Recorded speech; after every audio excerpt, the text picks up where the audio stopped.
గతంలో చంద్రబాబుతో నరేంద్ర మోడీ ఎలా వ్యవహరించారు, నిన్నటి సభలో ఎలా వ్యవహరించారు అన్నది అందరూ చూశారు. అప్పుడు బాబు మొహమాట పడుతున్న దగ్గరికి లాక్కుని కూర్చోబెట్టుకుని నారా చంద్రబాబు నాయుడు జీ అని మాట్లాడేవాడు. నిన్న నారా చంద్రబాబు నాయుడు పవన్ కళ్యాణ్ అనే మాట్లాడారు. అదొక ఆస్పెక్ట్. రెండోది ఆ చొరవ ఇది లేదు, ఏదో కూర్చున్నామంటే కూర్చున్నాం అన్నట్టుగానే ఉంది. అది అందరూ చూశారు. సరే, కాకపోతే పొత్తు కాబట్టి అదేం 4 రోజులు పోతే సర్దుకుంటుంది. ఒక్కసారిగా ఆ గ్యాప్ సెట్ కావాలంటే కొంచెం టైం పడుతుంది. కానీ ఈలోపే పత్రికల ద్వారా ఈ దిక్కుమాలిన ప్రచారాలే మైనస్. ఏంటది లేటెస్ట్గా రాసుకొచ్చింది ఆంధ్రజ్యోతి. నిన్న చంద్రబాబు గారు మోడీ గారు మాట్లాడుకున్నారు స్టేజీ మీద 2 ముక్కలు అనుకుంటా. దానికి ఏం మాట్లాడారో ఒక నేరేషన్ క్రియేట్ చేసేసారు.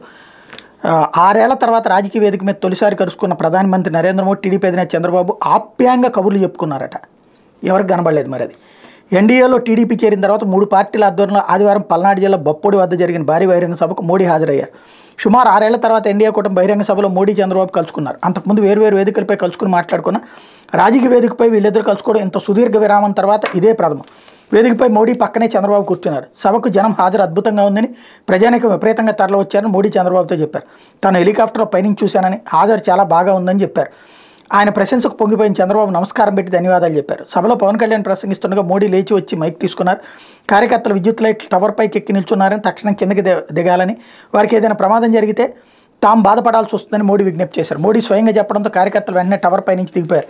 మోడీ చెప్పడంతో వెంటనే దిగారని, తామైతే చాలాసేపు అని బతిమారాల్సి వచ్చేదని చంద్రబాబు మోడీతో అన్నారు. చంద్రబాబు తన ప్రసంగం ముగించి తన సీటు వద్దకు వచ్చినప్పుడు ఆయన కంచు కంఠాన్ని మోడీ ప్రశంసించారు. మీరు చాలా గట్టిగా మాట్లాడుతున్నారు, అంత గట్టిగా మాట్లాడితే మాకైతే గొంతు నొప్పి వస్తుంది, మీది చాలా గట్టి స్వరం అని మోడీ అన్నారు. దీనికి చంద్రబాబు మరోసారి ఆయనకు నమస్కారం పెట్టి కృతజ్ఞతలు చెప్పారు.